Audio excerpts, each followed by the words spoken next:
in her book, The Ethical Slut, I have one page that I ripped out and I reference all the time. She talks about how it's really sort of lonely in this sort of place of self-enlightenment, of sort of understanding yourself and understanding the world, and that you might be sort of alone feeling like you understand things differently than other people do and finding it hard to connect with others, but it doesn't make it any less right for you.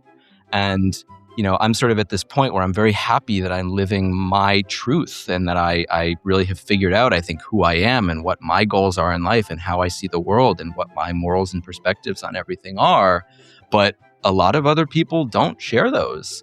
My views on psychology, this and that, right? So it's self-fulfilling to know that I'm comfortable and happy with my own belief system, but it is very isolating not being able to dive into a lot of these subjects, even with close friends or family members, which they might have, some form of, I guess, sort of sympathy or can understand from afar, but, oftentimes still have the mindset of, oh, well, why did you choose this? Or, your life could be easier if you did X, Y, and Z or this and that. And it's I can't.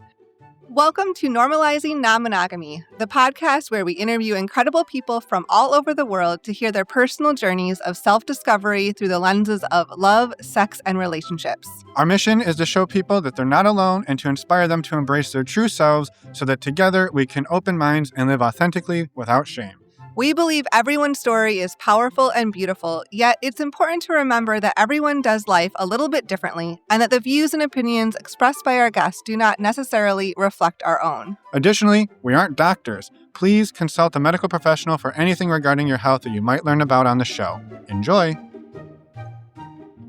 Welcome to episode 434. We're Finn and Emma, and today we have a wonderful conversation with Bart as he takes us through his exploration of relationships of all kinds, not just romantic and sexual, and his journey of figuring out what actually works best for him. Yeah, I love how deep and sort of philosophical, well, not sort of, very philosophical we get with Bart during this conversation.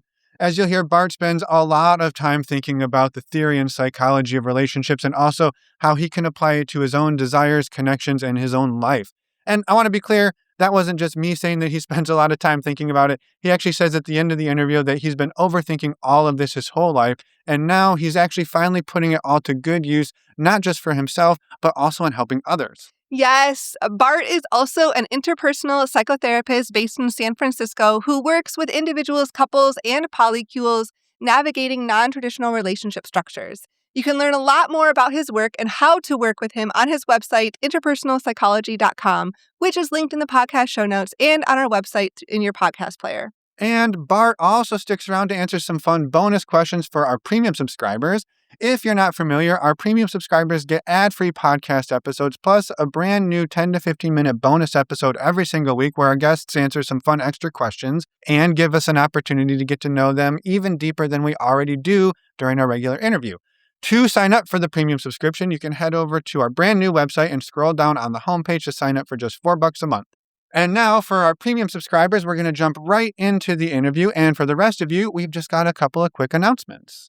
First up, we're excited to hang out with all of you in real life. We're hosting a restorative retreat called Relationship Recess at a queer-friendly private property in Florida this May, and we would love to see you there. This is a 3-day, 2-night retreat taking place May 1st to the 3rd, 2026, outside Orlando, Florida, focused on nourishing connections and personal growth through the power of pure, authentic play and deep exploration. Yeah, we've partnered with our friends from Multi-Amory and one of our friends, Gary Ware, who is a strategic play consultant, to bring you this amazing weekend. So what can you expect? That's a great question. Lots of things. Lots of things. We kick off the weekend with speed friending and a few other activities to help break the ice. And then throughout the weekend, we have facilitated small group sessions digging into some of Multi-Amory's practical tools like microscripts and radar. Gary's going to be designing some incredible games and activities to help us deepen our friendships and connections with others and to ourselves. Emily's going to be hosting a karaoke party. Dedeker's leading a pinball tournament. And we've got a ton of other incredible activities and games going on all weekend long. Also, if you're thinking, I just want to come and relax without workshops or play shops, well, we've got you covered as well. We got you covered. The property we've rented is full of many ways to unwind: human-sized foosball, pickleball courts, a hot tub, lazy river, a movie theater, canoes and kayaks, hammocks in the woods, a campfire, and so much more. You ran out of breath, I did. There's too many things to say. Absolutely everybody is welcome, whether you're partnered, solo, coming with your friends, or a polycule. This event is open to the public. However, our community members do get a discount. All of the meals, snacks, and drinks are included. And additionally, we have discounted blocks of hotel rooms nearby, exclusively reserved for you, our guests. Check out our website for more information. Links at the banner at the top of the page or are under the events tab. And again, our website is normalizingnonmonogamy.com. Grab your ticket now before prices increase on April 1st. Next up, perhaps you're thinking, man, I would really love to be around some people and have some community, but I can't quite make it to Florida in May. Well, we've got you covered as well. Emma and I lead a community full of over 300 people who socialize and support one another every single day. We host our community on a platform called Mighty Networks. We have monthly community support Zoom calls, monthly virtual workshops, and we also host exclusive in-person events as well, all for less than $10 a month. Our next monthly virtual workshop is actually coming up on March 12th with Marla Renee Stewart, who owns her own sex ed company called Velvet Lip Sex Ed and is the co-founder of Sex Down South Conference. Our March workshop is simply called Seduce Your Lover. Ooh. It's going to be hot. You're going to want to be there. So a quick reminder to be part of our community and get all of these incredible perks. You can head over to our website, normalizingnonmonogamy.com. Scroll nowhere, right there at the top. You can click on the community tab. Click on the community tab, and you can find out more information about the community and apply right there. Ooh, and two quick things we forgot to tell you that you get when you're a member of our community. The first is you get access to that premium subscription we were telling you about up top, which gives you the ad-free content and the bonus episodes. The other thing you get is you get a discount on your ticket to Relationship Recess. So go check it out, apply, and we'll see you in there. Next up, we wanted to remind you all about our favorite way to get tested for STIs. It is stdcheck.com. It's a fast, easy, and discreet way to get tested for STIs. And when you use the links on the resources tab of our website, you get $10 off, making a 10-panel test only $129. Plus, you support the show. So thank you in advance for using those links. We really appreciate all of you. And best of all, you get to know your sexual health status. And one final reminder that we would absolutely love to hear from you. Please send us an email if you have any questions, comments, or feedback about the podcast, our community, our Relationship Recess, or anything else we have going on. Or best of all, if you would like to come on the podcast just like Bart to share your story, we would love to have you. You can find out more on how to do that over under the contact tab of our website. And with that, we're going to jump right into the conversation with Bart. Let's go. Welcome to the podcast, Bart. We're super excited to chat today, to get to know you a little bit better, to hear about your work, and to hear about your story. So thanks for being here. Yeah, thanks for having me. Excited to be here. Yeah, we're excited to dive in, and we'd love to just start with you just introducing yourself at whatever level you're comfortable for our listeners who don't know you and for your interviewers who don't know you. Yeah. So I am a therapist, now a therapist in San Francisco, in the Bay Area. And it's really been a wild ride to sort of get here. And I'll take you through a little bit of my life story. I think it's important to sort of understand my background and why I have the sort of philosophy that I do today. I grew up in Massachusetts in a small town outside of Boston. I came out when I was 16. I'm a gay man. And there wasn't really a lot of gay people in the public around the time that I came out. And there was actually a lesbian triad living in my neighborhood growing up that had 3 children. And that was basically the only exposure I had as a child to gay people really at all. And knew I was gay from a very young age. I think I went through puberty at like 4 or 5, to be honest. Very, very horny young child. And I sort of knew this was a thing and didn't know what to do with it and was really lonely and really trying to figure out my place in the world and really, had really supportive family and parents, but I was an only child. And I think that made me feel really isolated. And I developed this sort of sense of hypervigilance, which is a theme that I'm probably going to come back to a few times. And really, and this has been something that's happened through my entire life, is I very much am aware of people's emotions and sort of pay attention to all the sort of nonverbal cues that people have. For me, if I can sort of self-diagnose here, it's my need to fit in and my need to know that I'm accepted and loved and cared for by other people because I didn't have this big built-in family network or, didn't live in a big city and this and that. So I think for me, it was really protective. And I found that it made me basically a really agreeable child, which I thought was the right thing to do. I was like, Yeah. oh, well, if I can just let my friends do what they want to do and they can choose the restaurants or the game or, whatever, then it's always going to be what they want to do. So they're always going to have a good time. And everyone will get along with me. Exactly. Exactly. And now as an adult, I just find agreeable people hard to deal with, frankly, because it's, and I'll get into some of the psychology that I believe in a bit, but it basically means that you don't really have a personality, right? If you're just sort of taking on what's sort of fed to you or what you see in front of you and sort of responding to that, one, you're sort of acting like a different person in, various different group settings, which is sort of already problematic. And two, doesn't really lend an ability to develop your own interests or skills or personality really at all. And yeah, I guess it sort of worked out for me, but I realized over the course of my life that was, not really the right direction that I wanted to take, and that, I would rather become my own sort of interesting individual person, whatever that person would become. So I found myself, trying to figure out what to do with my life, and eventually landed on hospitality, which was very attractive to me. My dad was sort of a corporate tax attorney, and I think I had this sort of capitalistic view of the world. And I went through I was going to be a lawyer, then I was going to be a politician, and then I landed on hospitality. I was having a session with Las Vegas from a very young age.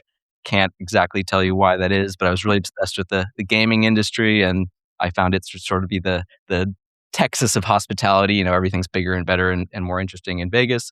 So I basically decided in high school that I absolutely needed to work in the casino industry, and that was going to be my goal. So I went to school for hospitality and moved out to Vegas and started building Players Club programs in Vegas. So I basically was the one who decided, what sort of offers that people get to come back and, how to retain VIPs and working with casino hosts and things. And it was fascinating, frankly. I bet. Yeah.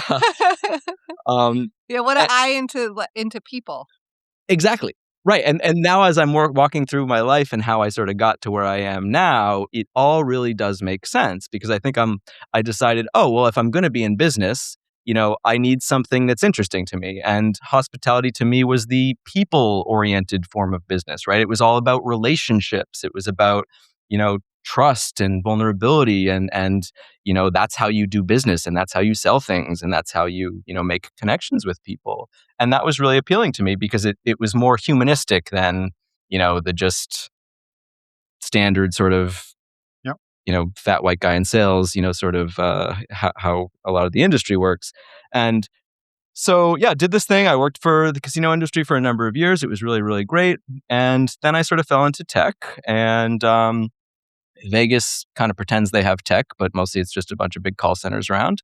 And so I worked for tech, got laid off of a tech job relatively quickly. And then I was in Vegas, and there was no more tech, and I didn't want to go back to the casino industry. And, I was like, wow, this is a big pivot here. This is a big opportunity to, do something different with my life, because I'm sort of at a dead end, here of what do I do next?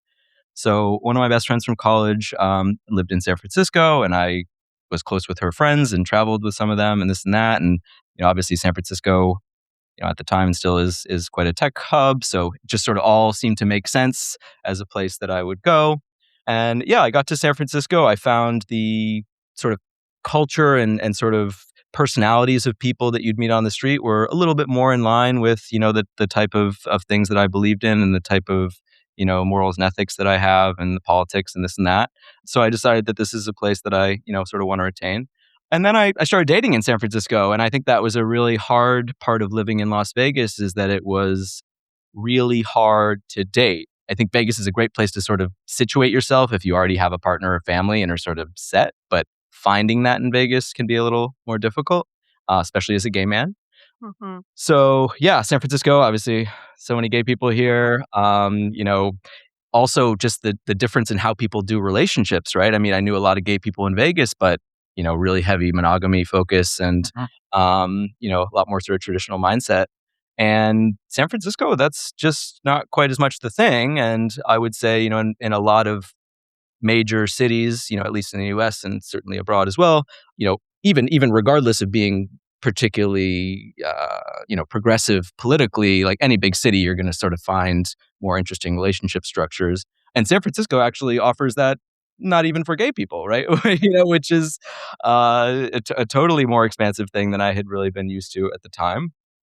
And so I started being in open relationships. I realized that that was the thing I was looking for. It was the standard, thing that gay men were doing, and definitely appealed to my sense of needing this sort of big tent in my life, right? And as this lonely, only child that was desperate for connection with other people, this was an opportunity for me to not have to put all of my eggs in one basket, so to say, and be able to sort of get different things from different people. I also found throughout my entire life that I've always had excellent sort of friends with benefits situations and found those to be really protective for me and really gave me a sense of worth and gave me a sense of belonging. And, I always felt that these friends with benefits, the benefit was that it was more than just sex, and I think having a fuck buddy or whatever that you can see multiple times is great, and learn people sexually, and that becomes more interesting whenever else. But I realized that it wasn't just that for me,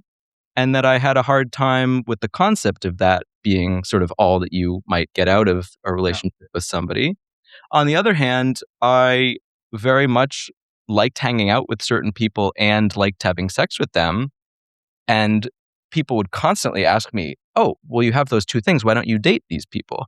And I'm just like, "Well, those are like two out of like 100 things of which why why people are like actually compatible, Yeah. for Yeah. sort of a long-term basis." Yeah.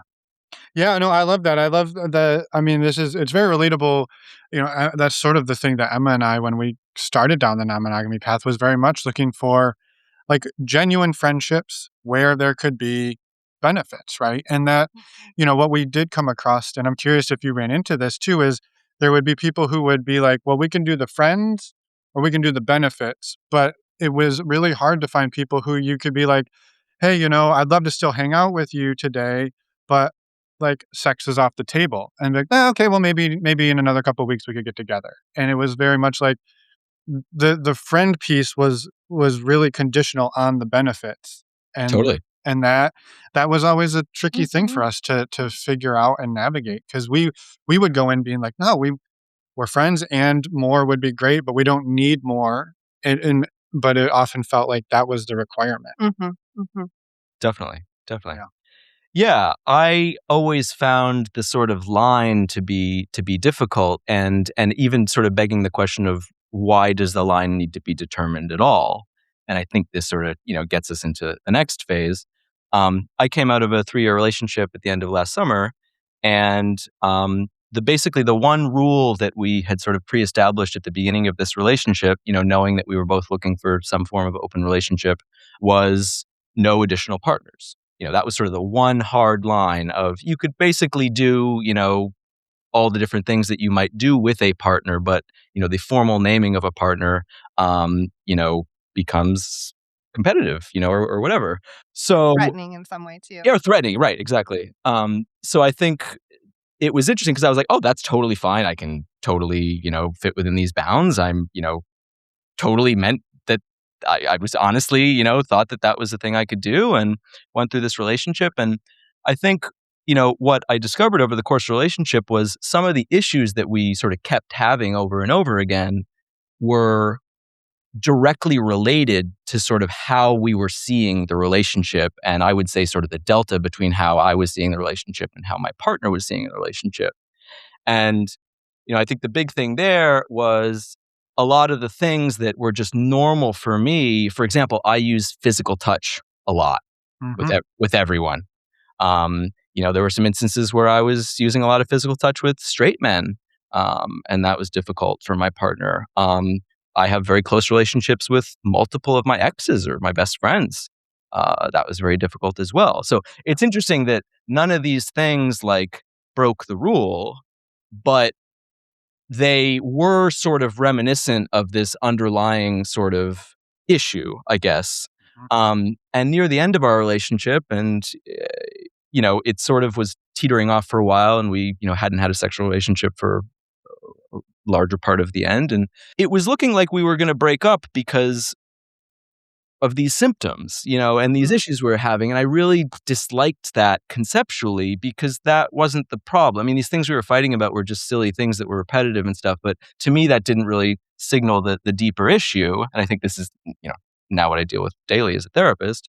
But it after I thought about it for hours and hours and hours and hours of how do we sort of reconcile this, or can we fix her, this and that, it really got to the point where I was just like, we just see the world differently. Like, our perspective on this is just different, right? It's not that I'm doing something wrong, that you're doing something wrong, that one person's not trying, that, all those things that people want to look for as answers or solutions or whatever. So yeah, I think I realized basically that the symptoms, that we were dealing with would have been a really bad reason for us to break up and would not have made either of us, particularly happy about the experience overall, even though we did have a great relationship, in so many different ways.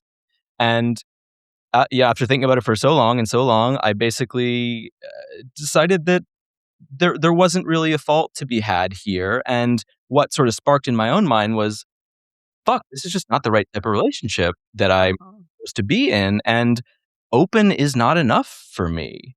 And, this sort of comes back to the point before of, a lot of gay men in open relationships, and people have so many different flavors of what this looks like for them. But it's sex focused. It's, maybe you have sort of light friendship and you hang out with these people and you're intimate in certain ways, but the sort of level of depth and I would say vulnerability that goes into a really truly deep relationship is not always there.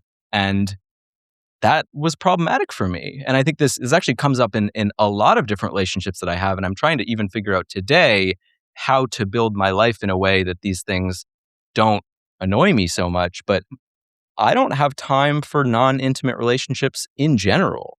I don't have time for non-intimate relationships with my family. I don't have time for it with my friends.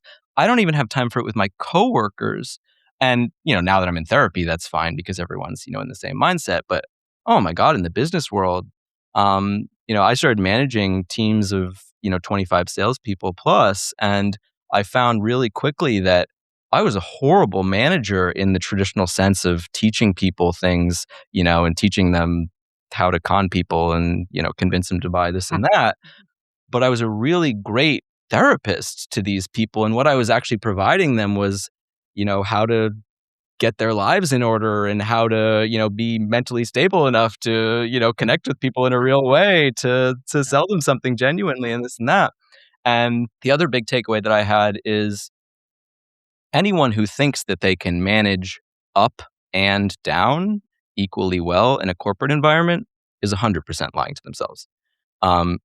If you're doing one well, you are doing the other poorly. And I was very good at managing down and getting people that worked for me to trust me. I was very vulnerable with them. I admitted my own faults, and built this sort of, trust quickly. But that was very problematic up. The other way. Because, in a corporate environment, whether people want to admit it or not, you are either lying to people, you are not telling them the full truth, you're pretending like they're fairly compensated, you're pretending like they're fairly trained, all these things, which are just not the case in the organization that I was working for. I just, I was starting to get fired from tech companies every 6 months, and I was entering into leadership roles and, again, my teams loved me, but everyone above me hated me because I just refused to push bullshit down onto people. Yeah. And then I'm like, fuck, what do I do? Am I going to just work for new tech companies every 6 months? And this is going to be my life of just constantly looking for new jobs, until they realize who I am and then, realize I'm a liability or whatever. Yeah. So yeah. And then, I decided basically that, in speaking with a lot of different people and a lot of different friends that, I really do have quite therapeutic relationships with a lot of different types of people in my life. And, that was really what I had to offer. And maybe the business world wasn't the right place for that. Totally. Yeah. And when you said a minute ago that you don't really have time for non-intimate relationships with people. What I took away from that is relationships where you can be vulnerable, right? That's not necessarily sexual or partnerships. It's not like, well, I don't have time for friends who I can't be quote unquote intimate with, but I need to be able to be authentic and share vulnerably and have friendships that aren't surface level. Correct. Yeah. When I use the term intimate, Yep. sorry, I should have. I see intimacy as a Yeah. very, very broad. Yeah. So intimacy to me is not innately sexual. Totally.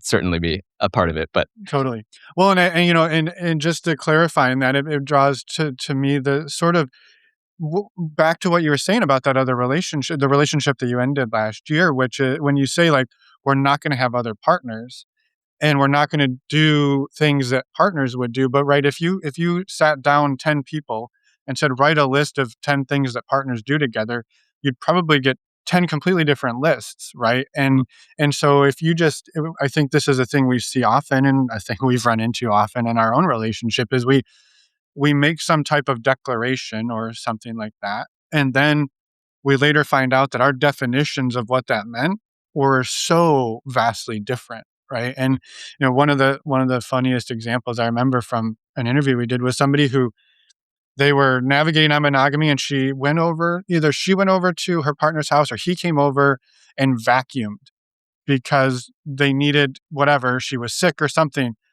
And it caused like this monumental blow up in their relationship because vacuuming was a threat well, for whatever reason. And it's like, who would have ever known, right? And so it's like, unless you're going to go through and make a list, it'd be like, well, we're not going to do partner things and vacuuming is on that list. How would you ever know? Right. So yeah, the things that ping us are often a bit of a mystery. Yeah. And to your point, people are different and we're different too from one year to the next and from 20 years down the road, right? And this was, one of the final, larger conversations that I had in that relationship was like it's hard because there's this, open relationships have a million different rules. Polyamory has a million different rules, right? There's no set custom, anything. So it's, there's one side of, oh, well, why don't you prepare me for what's going to happen 10 years down the road? But how can anyone prepare for that, right? Even if you are very set in what you're doing today and the job you have and the relationships that you're in, right? Nobody's the same 20 years later, and your partner's not going to be the same 20 years later. And, so it's really hard to have those conversations of, well, what exactly do you want in 10 years from now? Uh, my partner needed the security of knowing, what exactly was coming. And it just, I can't even pretend to, say that I know exactly what that looks like. Right. And so this is where I determined it. Wow, I'm clearly polyamorous here because the relationships that I have, I just require this sort of depth here. And, even in the open relationships that I'm doing in a romantic sense are not providing me, that either. And the thing that I like about sort of the mindset of polyamory is that there doesn't need to be this beginning and end of relationships. Relationships don't need to be predefined. I really like the concept of relationships being descriptive rather than prescriptive. For example, you could call, for example, will certainly be married because, especially in this day and age with legally what's going on, for benefits, I plan to have kids, this and that. But beyond that, I don't like the concept of even calling somebody a primary partner because that introduces hierarchy. It introduces authority. It says, because you are primary, you are therefore above somebody who is secondary or tertiary or not named as a partner. And therefore, your opinion comes first, your time comes first, whatever else. My sort of mindset and, I learned a lot of this through, a lot of reading, and I work with Dossie Easton, and, you don't need to predetermine where a relationship is going because a relationship doesn't work in steps, right? You don't go, oh, let's decide that we're going to be way more intimate now and sort of do that, right? You don't have those decisions. You naturally are close to somebody and, do certain things with them and act certain ways with them over time. So the concept of someone being like a nesting partner, for example, makes a ton more sense to me than calling somebody a primary partner, because nesting is describing what you're already doing, right? It is descriptive rather than prescriptive. It is not telling the future, it is telling the present. Mhm.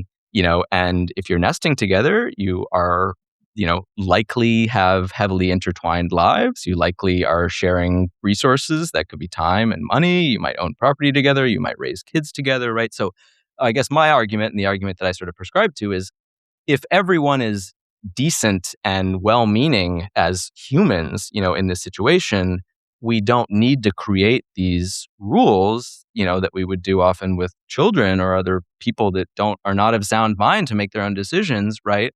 We're adults, and not only are we adults who are, fully developed, we have decided that we want to be in each other's lives, right? So I like to think that I have standards and that if I choose to have somebody close to me in my life, that means that I trust them and that I appreciate their opinion and that I'm not going to, basically tell them that this is the way we're going to live our lives together without their input.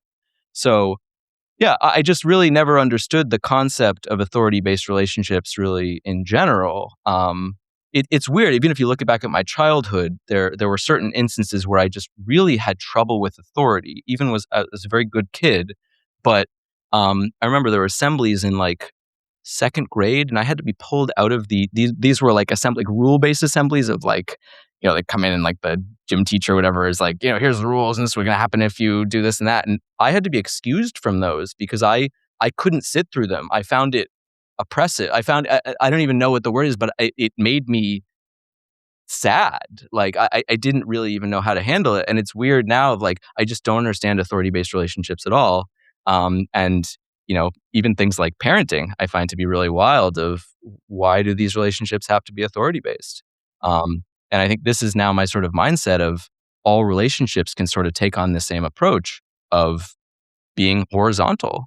And, you can be a different person with different skills and different knowledge than somebody else, but that does not make you better or worse than them. And I think that's the sort of basis for my understanding of polyamory and why it's so attractive to me. Yeah. Yeah. And you kind of started answering the question of like taking it back in time. I was going to ask you what that looked like over the course of your life. Like it sounds like relatively recently you have the language around non-monogamy, but that was always part of you. You just didn't necessarily have the words. Totally. Right. And I think that's, if I look back and I see like my frustration with certain friendships that I've had in the past, right? It follows the exact same themes of why they were frustrating to me. And, I've actually noticed something in my dating life and even friendships that's come up even recently is I find it really challenging when people feel the need to fence what a relationship could be in the future with me. So I had a straight friend a couple years ago tell me that we would not have a sexual relationship in the future. He just like needed to tell me that for some reason. I mean, certainly I was hitting on him, at the time, but like I was just like taken aback. I was like, I mean, like I didn't assume that it didn't seem natural that we were like, you're a straight person, and I'm a gay person, this and that. And it was just like, we're like best friends. Like, why do we need to have this conversation? I guess is my point of like, this might not ever happen, but it's not like either one of us is going to sexually assault each other. So, can't we just let things naturally happen? And I went on a date recently and sort of similar is, the determination of what you're sort of trying to achieve, I think in dating is also important for people. Some people really have to go into dating with the mindset of, am I trying to find a romantic partner here?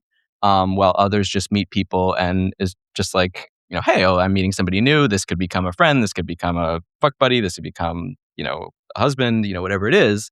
But those are totally different mentalities, right? One person has a goal and is working towards that goal, and the other person is just sort of coming in with curiosity.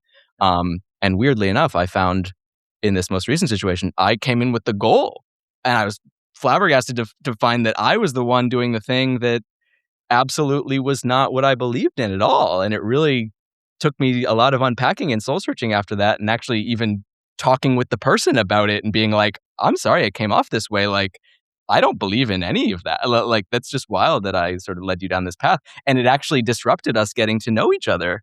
And he was intimidated by the fact that I, um, you know, stated my intention that I was looking for a partner, and that created an anxiety in the relationship that didn't sort of need to be there. But after realizing that, I could then come back to him and walk through that. And I think this is the importance of, heavy communication of people that you care about. And now we're starting anew, and we're, seeing where things take us, and acting like friends, which is, what the goal should have been in the first place. Yeah. But Well, yeah, and it's just just because I'm the expert doesn't mean I do it well. well, it's just a testament to know that you're human too. Like, Totally. we're all human and can realize that, oh, wait, I just did things that are not what I truly believe for whatever, who knows all the reasons why, right? But then to be able to talk to that person about it and own it and be like, wait, this is actually, and credit to that other person too, that they showed up to the conversation with you too, of like, it takes both people to be like, wait, that's not how, like, let's rewind a little bit. Let's see if you're up for it. Let's see what else this can be. So Mhm. And I think that's the power too of that people should do in all their relationships. I love the concept of an exit interview. Both professionally and socially even. And oftentimes that's really hard, especially if you have a breakup that's difficult, and it's not like you're going to sit down and logically talk through, all the points of your relationship immediately after, but maybe there's opportunity for that 6 months later or years later or, whatever. And that doesn't necessarily always have to be the goal. But I think the goal should be to, at the very least, learn something for yourself, if you don't care about the other person in the situation, right? And, I can make all of my own assessments in my head, and, I think I know what's going on and stuff. But until I communicate that with somebody else and sort of get their opinion and their reaction, it's not necessarily validated. Yeah.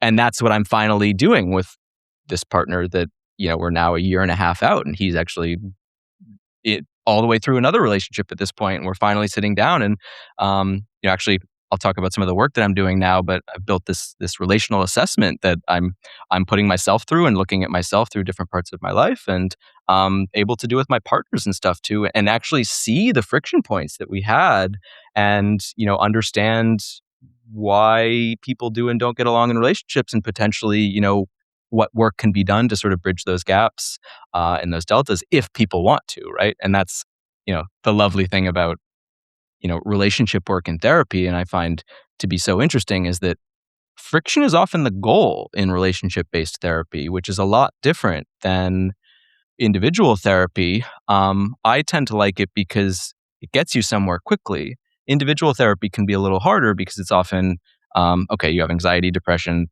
so does everyone else in the world. Great. What do you want to do with that? How, what does 6 months down the road look differently? What would a better life look like? And a lot of people have not even taken the time to even consider that. And I get a lot of blank stares when I ask that question. People are like, oh my God, I've never even thought about that. And it's like, well, how can you achieve something if you don't know what you're trying to achieve, I guess is one thing. But in relationships, it's theoretically obvious, sort of what direction that you're trying to achieve together. And I think this is why a lot of therapists don't like this type of work, is a lot of times relationships just sort of exist forever and in this sort of stagnancy. And, unfortunately, I think a lot of people who have been married for decades, it doesn't necessarily mean that they're doing everything right, or they're having a good time, or they're even like there's their possibly a lot swept under the rug. Right. Right. And that's a lot of the problem too with how do you gauge in relationship-based therapy what success is, right? Are people still together? Is it that you're yelling at each other less? Is it like, right? These are all like interesting things, but don't really ultimately tell you whether a relationship is healthy or not, right? So I don't know. I think I read this in a book. I don't know exactly where I read it, but I love this, and I quote it all the time with my clients, is there's 4 ways to deal with any problem. Some problems can be solved. You can go through a number of steps and the problem goes away. It's achieved. 2 is you can remove yourself from the problem. So in a relationship, this would be getting a divorce, leaving the relationship, whatever it is. You can change your perspective on the problem. And this is my favorite one. there's almost no problem where a change of perspective does not innately solve the problem. And that does not mean that it's easy. It does not mean that it's desirable. But it is always an option. And I think then the last option is to do nothing, right? And the first three options all inevitably solve the problem. The last option does not. We most often choose the last option. I think the worst form of the last option is doing nothing and complaining about it. Is probably probably even worse. Probably one that we all do all the time. But perspective change is something that, like, I'll give an example. I'm not sure it's the best example, but since we're in a relationship-based setting, I'll give it. The concept of cheating, right? If I'm in a monogamous relationship, I'm cheated on, that could be the end of my world. I could decide this person hates me, they wanted to wrong me, they this and that, right?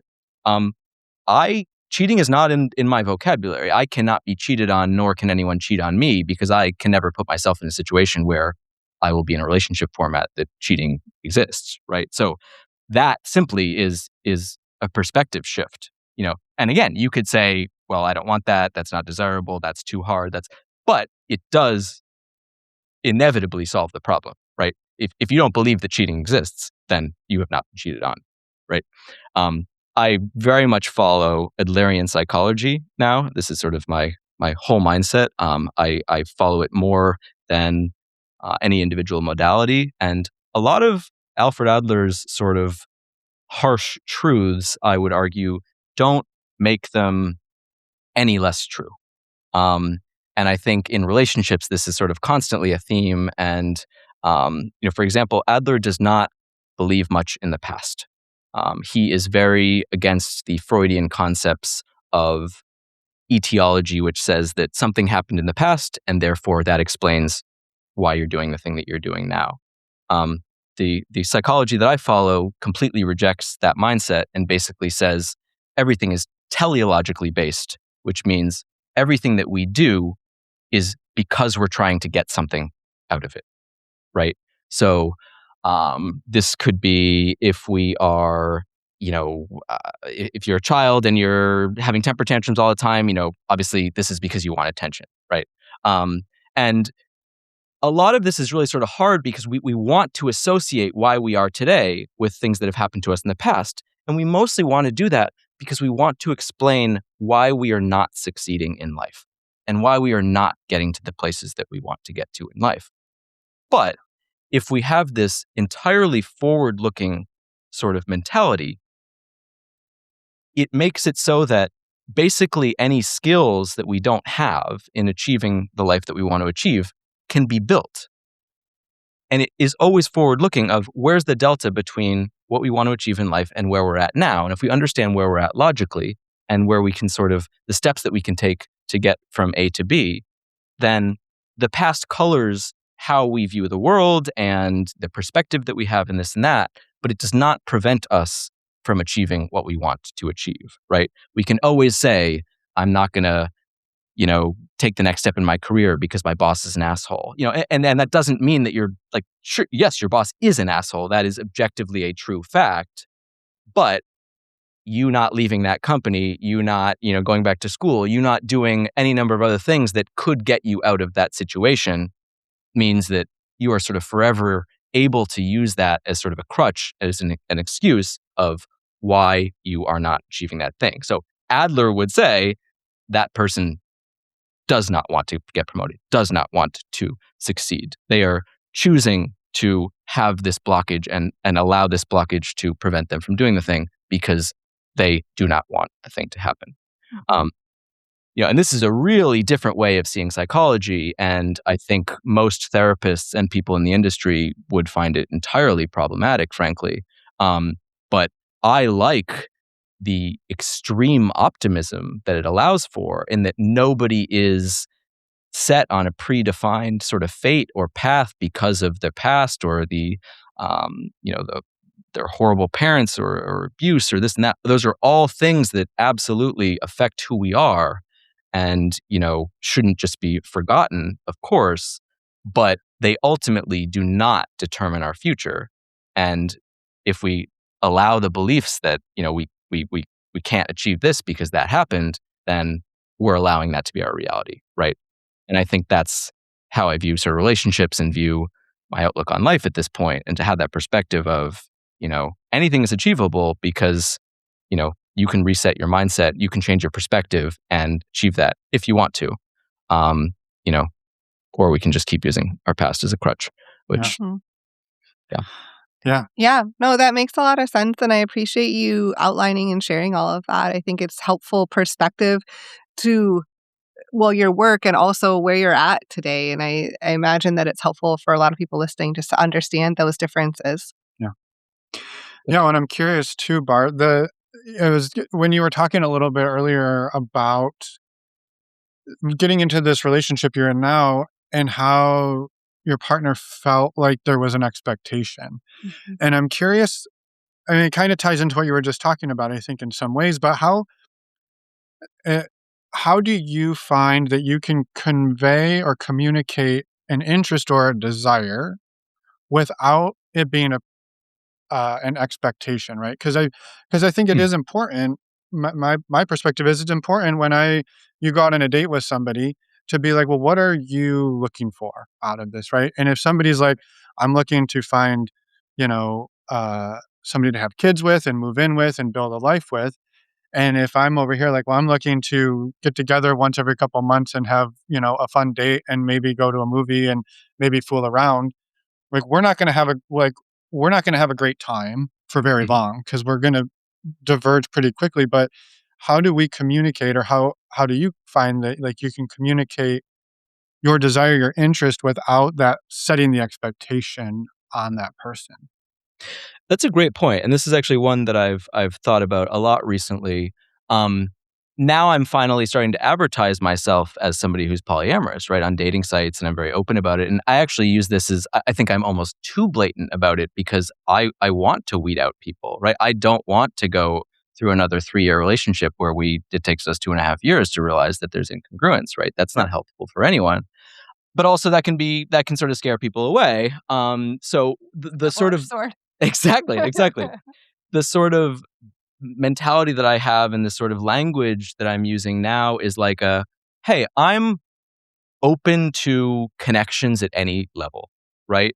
I'm willing to explore that with people. I'm looking for other people that have a similar mindset. But even if you don't have a similar mindset to that, that still fits within my mindset. My mindset is everything, right? So people are like, oh, well, I'm looking for something different. I'm not looking for a polyamorous relationship. Can you work with that? And my question is, can I work with what? Can you work? Like my rules there are no rules. And you're saying I'm looking for something. So like, I'm open to whatever connection you want to have here. It's up to the other person of, can they fit into this polyamorous world that I want? Can they stand being friends or a partner or whatever else with somebody who considers themselves polyamorous? Or could they even be in relationship with that sort of person? But aside from that, I think it's totally acceptable to state long-term goals and have those be different from medium or short-term goals, right? I could say on a dating profile or on a first date, hey, I'd really like to be married in the next 5 years. I'd like to have kids. I plan to live in this part of the world. I plan to, like those are all important things that people should not avoid, especially logistic life sort of things that, are not based on love or affection or just things that you can't really get away from.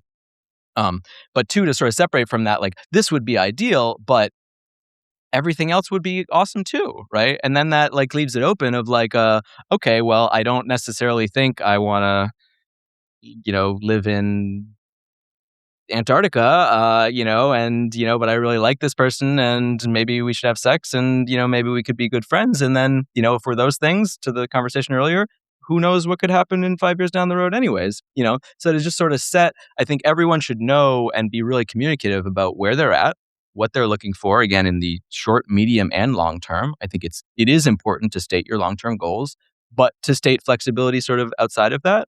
And then, I think even just having that conversation and presenting it that way, the other person's reaction will tell you everything, right? How they communicate with that, whether they are intrigued by it, whether they are terrified by it, whether they walk out in the middle of your sentence, will basically tell you how to approach that and, what level of acceptance that this person is going to have. I think the other thing that I was reluctant on calling myself polyamorous was, oh my God, I don't know anyone, virtually anyone else that labels themselves polyamorous and outside of my work and this and that and just everyday life. And how am I going to find people to date? Because people don't label themselves that way. I'm finding, at least in the gay male world, and maybe your guys' world is a little bit different, but I'm attracting a lot of people that are interested in it conceptually and maybe just didn't mark what they think the appropriate relationship structure needs to be and just sort of said figuring it out, or I'm deciding, or whatever else. So I think a lot of gays who are open to open relationships and things like that maybe never had a solid understanding of what they were looking for within that world anyways. So there's certainly a subset of people that do not label themselves polyamorous who essentially are looking for the same thing or would be open to some version of that. They just don't have the language for it. They have not been exposed to it. They are afraid of, what that means and how society or their family or friends are going to treat them using that label. But yeah, I would just caution people that just because people don't use that label, that doesn't mean that there's incongruence or that you're not looking for a similar thing. I think a lot of gay men in open relationships are actually polyamorous people. They just have not yet found that language. Yeah. And it's so interesting too, because you are in San Francisco, like a a big city with a large population and a large gay male population with theoretically people in open relationships, right? Like, so, and you're running into this here, let alone in smaller towns and other places. Right. Yeah. Just a reminder that it's out there, right? Yeah. Well, I think it also brings into the prescriptive versus descriptive, right? Where,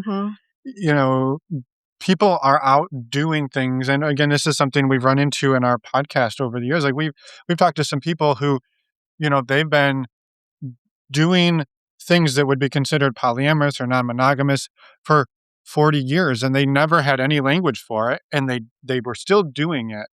And then the words came along, and it was more like, oh, hey, that's the thing we do, but like it didn't really matter, other than now there's a word for it. But what they were doing, that's what mattered. And I think that is, to your point, keeping a little bit of an open mind when you're meeting people and not taking everything as so like set in stone, right? If somebody says, hey, I'm polyamorous, it's like, well, you're just going to fall in love with me. I mean, I feel like it's almost the same as what you kind of talked about with your friend a couple of years ago or many years ago that had to tell you like, well, we're never going to be in a romantic relationship together because I'm not gay. Like, yeah, well, just because I am doesn't mean I want every single man that exists in the world, or that's the only so just these labels can start to take over our lives in some ways. Totally. And pigeonhole them too. They can pigeonhole. Yeah. Absolutely. I love your earlier point too look at the swinging culture, in the United States. Swinging culture is not just progressive people. Like, sorry. Agreed.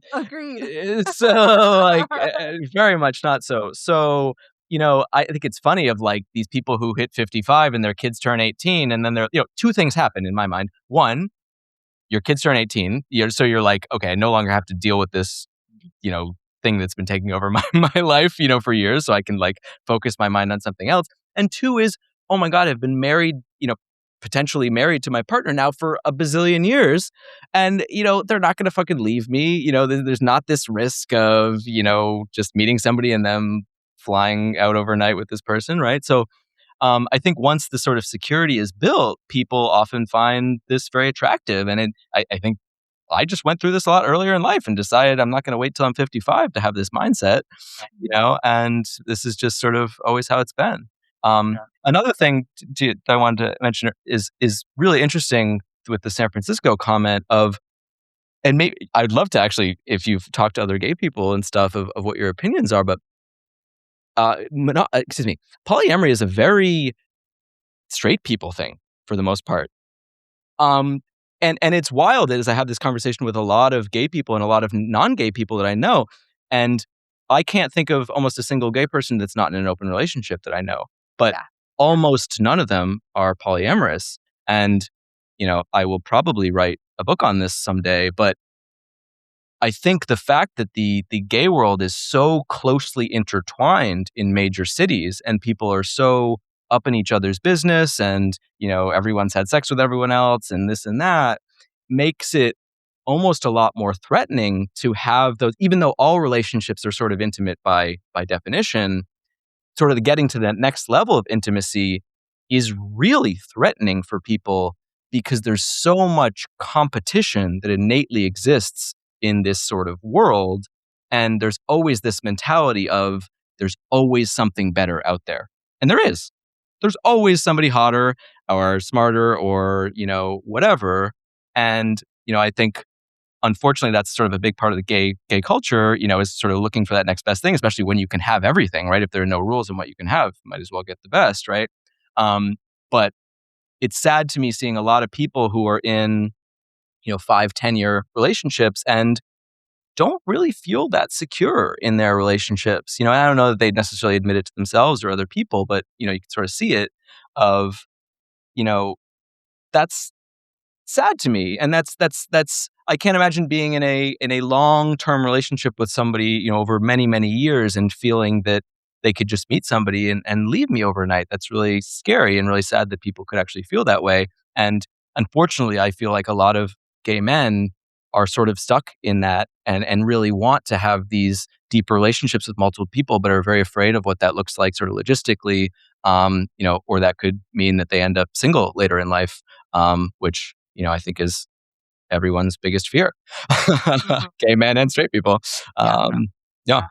Yeah, the fear of being alone. Yeah. It's Well, true. and to your point, I from the people we've talked to and just in being in the non-monogamy world for a while, we have learned that polyamory is more of a straight world. Like that what you just said, we've heard that too.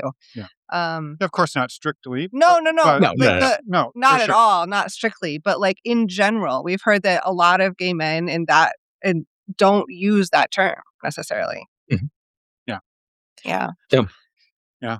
I'm also kind of curious, Bart, it sounded like just kind of wanted to put some pieces together. And I'm just curious for you that you talked about sort of the people pleasing mentality growing up. Like, I'm just going to go along to get along. And it sounds like you didn't really have a ton of exposure to the idea of non-monogamy or open relationships until you got to the Bay Area, or was there a little bit of that while you were in Vegas as well? You kind of said it was quite a bit more monogamous there, but I think what I was kind of curious about is once you started to see other people around you doing it, did it feel like that's really a thing I want, or did it feel like this is a thing I kind of have to figure out how to do if I'm going to be in the community?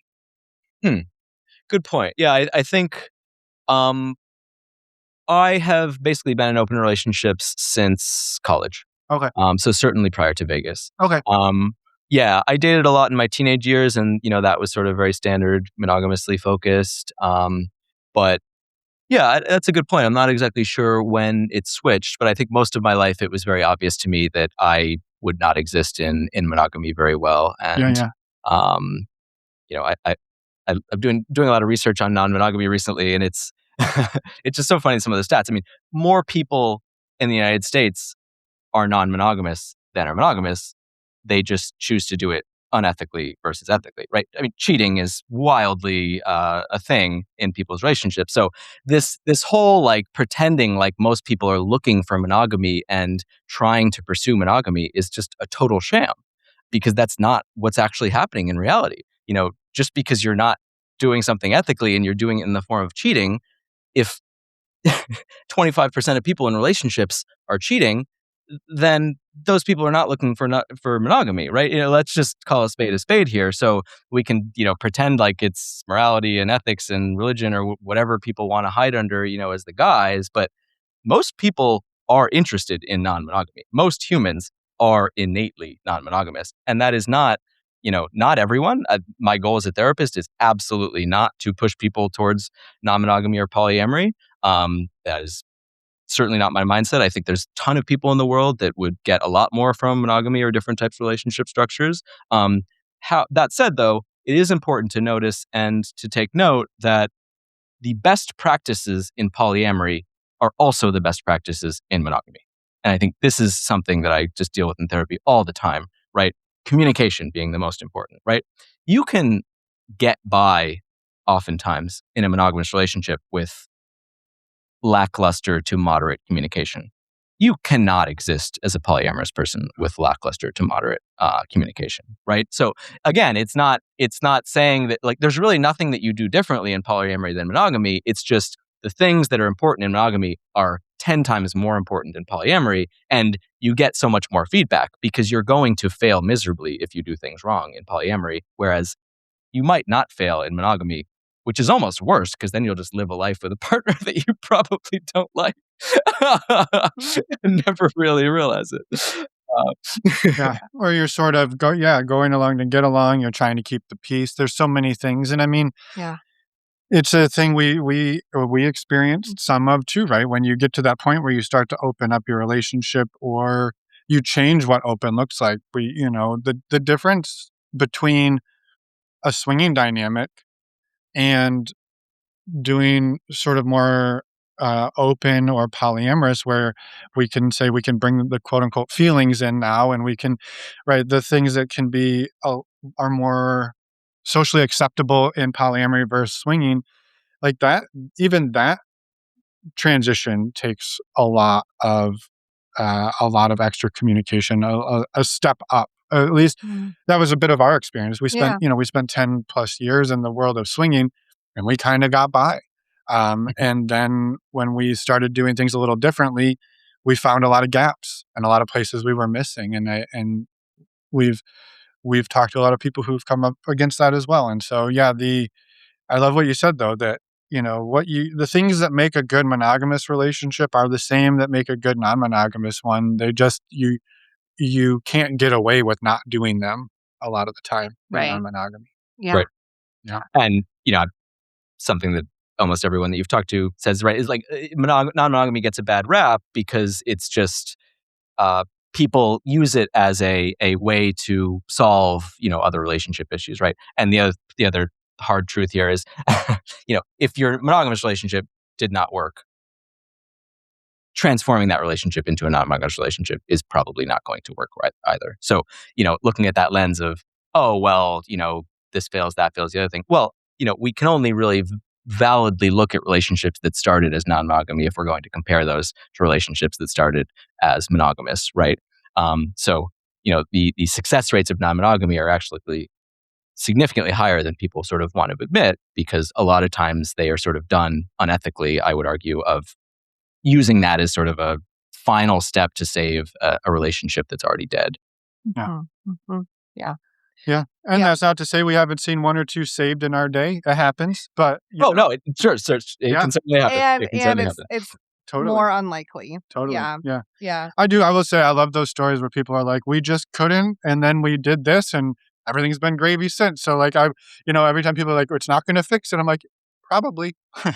Well, this is to the point earlier, perspective change, right? Yeah. If people can truly isolate their perspective and decide that, okay, I might have been hurt, I might have seen this thing, that thing, I might have believed this and that, right? But I'm just going to, on a dime, essentially, or work towards, I now want to see things differently. I want to view the world differently. I want to be more optimistic. I want to, right? You can make that choice, and you can start working towards that new mentality. And that is something that can happen essentially instantaneously. Sure. Yeah. For sure.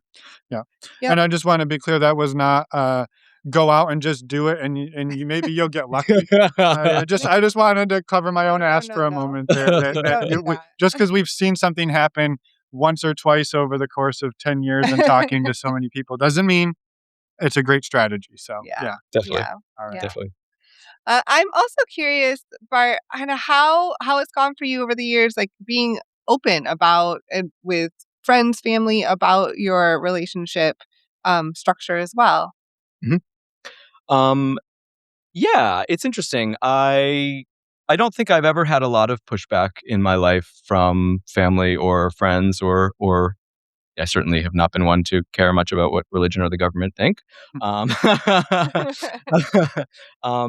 So yeah, I don't think it's been too difficult. Aside to say though, it's interesting being somebody that, and I actually wrote my sort of thesis in my master's on sort of having an insider outsider persona.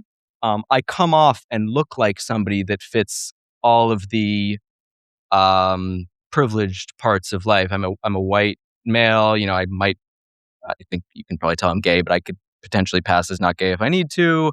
But I think, specifically my polyamorous status and mentality, I feel a lot more isolated from the world than people would assume I would feel based upon looking at me or interacting with me. And that's really sort of difficult, having these sort of uh, inner or more private parts about you that are, not labeled on you and can't sort of be seen, because people just assume normal, quote unquote normalcy, here being heteronormativity or whatever, um, and monogamous focus, but those things are not always visible, and so they don't get the appropriate discourse in the public setting, because you can't see that I'm polyamorous like you can see that I'm white, or like that I'm male presenting or whatever else, right? Or able-bodied. So it allows these subjects to just sort of be pushed under the rug, and for us not to really deal with these more difficult concepts, in sort of the public square. That I think that has been the most difficult part for me of, and even talking with people about it who don't totally understand, how it's affected my life and how it's prevented me from being in serious relationships, right? I mean, I'm still looking out for the one, and trying to figure out, or, the one or the many or whatever that is. But if I was not polyamorous, I probably would have stayed in one of the many relationships that I had been in before, and probably would be married with kids by now, right? So this is a really hard one too. And actually, I mentioned I worked with Dossie Easton, and in her book, The Ethical Slut, I have one page that I like ripped out and I reference all the time. She talks about how it's really sort of lonely in this sort of place of self-enlightenment, of sort of understanding yourself and understanding the world, and that you might be sort of alone feeling, and feeling like you understand things differently than other people do, and finding it hard to connect with others, but it doesn't make it any less right for you. And I'm sort of at this point where I'm very happy that I'm living my truth, and that I really have figured out, I think, who I am and what my goals are in life and how I see the world and what my morals and perspectives on everything are. But a lot of other people don't share those. My views on psychology, this and that, right? So it's self-fulfilling to know that I'm comfortable and happy with my own belief system, but it is very isolating not being able to dive into a lot of these subjects, even with close friends or family members, which they might have, some form of, I guess, sort of like sympathy or can understand from afar, but, oftentimes still have the mindset of, oh, well, why did you choose this? Or, your life could be easier if you did X, Y, and Z, or this and that. And it's like, I can't. And, I also really like Dossie and others' perspectives of, for some people, polyamory might be a lifestyle choice that's desirable, and that's excellent, if people make that decision. But for others, it's an immutable part of your sexual orientation. And I really like that understanding of it. For me, it gives a lot of validity to the life that I've lived so far, and the incongruence that I've had in relationships and with other people, in that I haven't been doing something wrong. It's just I am finding people who essentially have different sexual orientations than me, right? And it would be the same as if I'm a gay man trying to date a straight woman, right?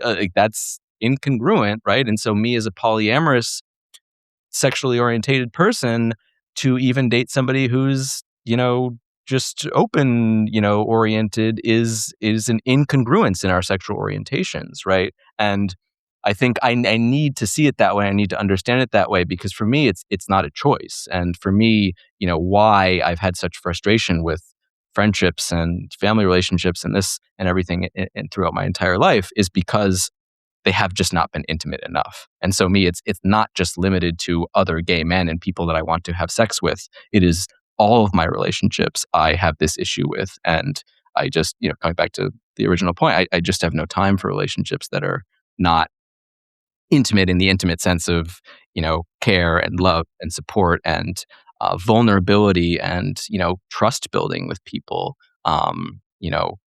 why have a relationship with somebody if it's not going to be vulnerable? And to me, I get in trouble with this all the time. People are going to listen to this and yell at me immediately. I say all relationships are the same. This is essentially my Adlerian view of relationships is, parenting is the same as a romantic relationship. It is the same as a coworker relationship. It is the same. They're all, your goals might be different, right? You might have sex with some people or be interested in having sex with some people and, certainly not with people in your family or coworkers, but I don't know about the coworker one. Well, fair. Not saying it's always a great idea, but I've heard enough stories to know yes. it happens. Absolutely. Right. But yeah, barring that, I mean, everything else is the same, right? Everything is built on vulnerability, right? Yep. And the only way that you get closer with somebody is by being vulnerable with them, by admitting the things that are not the best parts of you, by showing, your whole self to people and not just the way people, the way you want people to see you. And, I think that's basically the simple strategy for how you become closer with anyone. And, this is why I could not exist in the business world any longer, is that I needed to have intimate, vulnerable relationships with people, because how else do you build trust? How are people going to trust me? How are people want to do the things that I tell them to do, if we don't have this vulnerable base built up? And I just don't see how people expect to have relationships with anyone, including, lighter types of relationships like with coworkers, if you don't have that basis of trust and vulnerability. And that's built through intimacy and communication. And those things are just slightly different, depending on whether it's your child or your mother-in-law or your boss, but it really is the same overarching strategy of how you do healthy relationships well, no matter who the other party is. Yeah. I love that. And I think, it comes to mind too, some of what you talked a little bit about with the parallels in your work and in your relationships, where you kind of talked about how it can be really isolating and really lonely at times, right? If this is the way you see things and people can't, or the people in your sphere just fundamentally don't agree or can't really wrap their mind around it.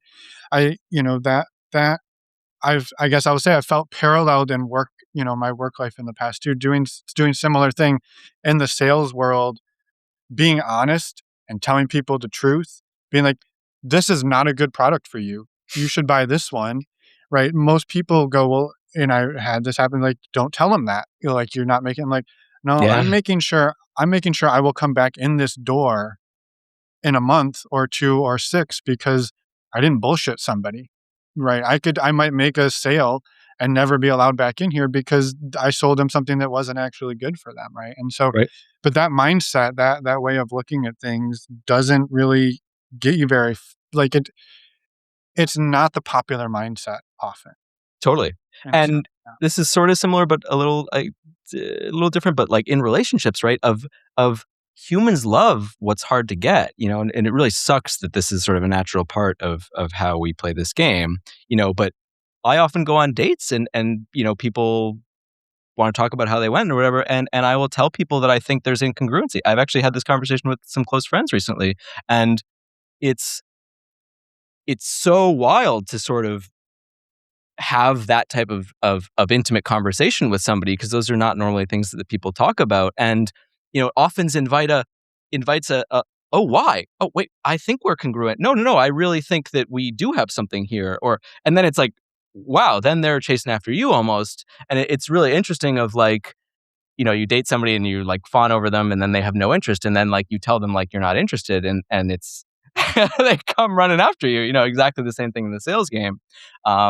Yeah, I was a sales engineer for a while, and it was funny. I would go in with a sales director, and the sales director would be the bad cop, and I would be the good cop, and I was the guy that knew all the answers, and obviously we're on the same team, But it's just wild of I could let the director be sort of an asshole, because then I would pull the client aside and be like, hey, I know, that was stupid. Like, I know what's really going on. I'm gonna have your back. I'm gonna help you, right? And then they'd like trust me, and meanwhile I'm in cahoots with the sales director, right? It's just like.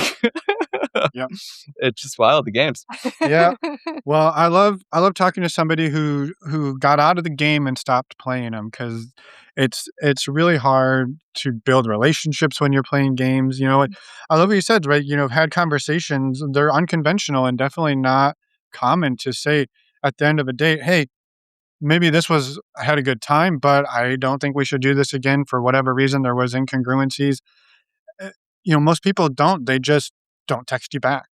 Right. Or they'll text you back, but in bigger and bigger intervals to the point where you're like, I think we just got to let this one go, right? The quiet quitting. It's the quiet quitting of relationships. Exactly. Yep. Yep. So, well, I'm glad that's not you, and I'm glad that's not us. So, yeah. I'd also, I'm in that. I'm going to just pivot. Yeah, here. please pivot.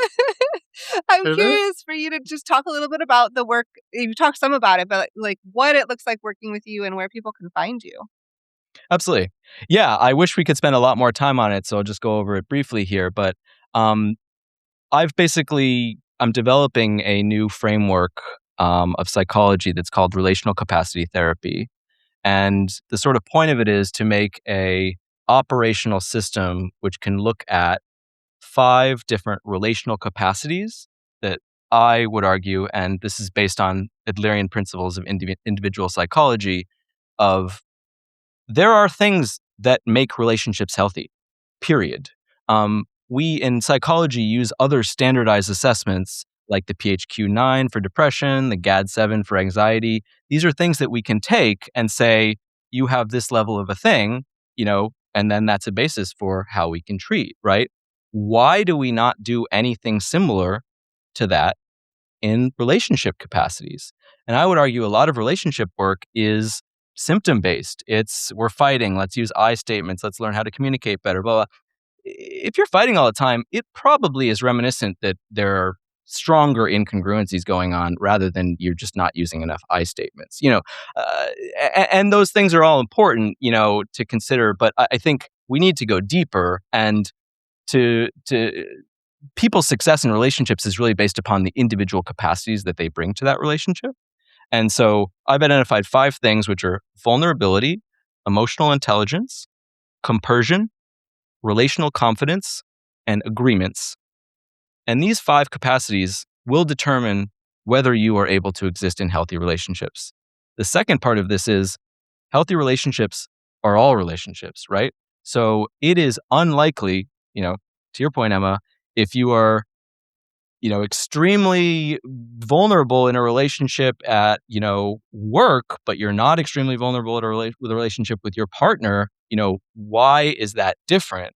And the other sort of bigger point here is it often isn't, right? If you are acting one way in a certain part of your life, you are likely acting like that with other people in your life. So this makes it really tough to live different lives. And it's really hard to be a Fortune 100 CEO and also have any semblance of stable relationships with your spouse, with your kids, right? If you have to be an asshole to succeed in work, you unfortunately are going to be an asshole in other parts of life as well. And this is, again, a really, really hard truth. And you can separate those to an extent, and some people are better than others at being able to do that. But I guess my argument, and I would certainly say Adler's argument, is you can never fully disconnect those two things, because if you're acting in one part of life, that means you're acting in all parts of life. So yeah, basically built this relational maturity index, which is an assessment that can basically look at 5 different relational capacities, then look at the growth points of those capacities, and basically give a guide and a lesson plan for therapists to be able to coach their clients through any of these sort of discrepancies. And then if you have your partner take this assessment, you can basically then look at the results and look at the deltas between different skill sets. And it's basically like if astrology was scientific, essentially, it'll give you an archetype. It'll, label your partner an archetype and basically talk about, what stress points you might have in your relationship, what advantages you might have based on the other person's skills that could help, things that are reminiscent of yourself. And yeah, I'm having a lot of fun with this. And my website is interpersonalpsychology.com, and I'd love for people to check it out and even take my assessment and give me feedback. It's really in early stages, but having a lot of success with it now. And yeah, it's fun to just be living in this new world. And to finally be able to dedicate my life to something that I care about. And I felt like I've overthought all of these things my whole life, and it's finally becoming productive. Yeah, that's awesome. I love it. I love it. Yeah, Well, that's awesome. I appreciate it, Bart. And yeah, just for anybody listening, links to your website and your work are in the show notes, so they didn't have to remember that. Mhm. Go check it out, try it out, and like you said, send feedback your way. So Yeah. appreciate you Yeah. coming on and sharing. And thank you so much for everything that you shared today. It was just really delightful to talk with you and hear more about your story and about your work. And I love how you've kind of woven in your personal story into your and work together and how you've ended up here, and I'm sure we could have a whole nother episode just talking about what you just said. So Yeah. I'm excited for future possibilities. Absolutely. Yeah, thanks so much. This has been a lot of fun. Yeah. And for our premium subscribers, just a quick note, Bart has agreed to stick around and answer some bonus questions. For anyone else who's not a premium subscriber, you can still go and become one and then go listen. So the information to do that is on our website. But for now, we'll say goodbye to Bart if you're not a premium subscriber. And for the rest of you, we'll be back in a minute. Yes. And we're back. Thank you so much, Bart, for coming on and sharing your story. It was wonderful to talk with you today. And thank you from my side as well. And thank you for all of the incredible work you do out in the world. A quick reminder, you can find links to Bart's website and all of his work linked in the podcast show notes. Yes. And before we let you go, we wanted to remind you all of a couple upcoming dates that we're really excited about. The first is Relationship Recess. This is May 1st to the 3rd, 2026, and an opportunity to come hang out with us in real life, in person, outside Orlando, Florida. We told you all about it in the intro, and you can find out a lot more information by going over to our website, normalizingnonmonogamy.com, and clicking on the banner at the top of the page. And while you're over on our website, I'd also suggest you check out the workshops tab of our website. It's actually under the events tab, and you'll see it there. It says workshops. Under there, you can see all of the workshops that we've hosted over the last year and a half, plus everything we've got coming up for the rest of this year. We've got incredible workshop facilitators coming in to teach incredible topics. And our next one is coming up March 12th and is led by Marla Renee Stewart. And that workshop is simply called Seduce Your Lover. So you don't want to miss it. You can learn more information again on our website under the events tab for that workshop and all of the other workshops, which you get access to as a community member. So just to be clear, you not only get the live workshop, but you also get recordings of all past workshops as well. So you definitely want to go check it out. And then we'll see you next week for another fantastic interview. This time we're coming at you with Candace. Bye, everyone. Thanks for listening.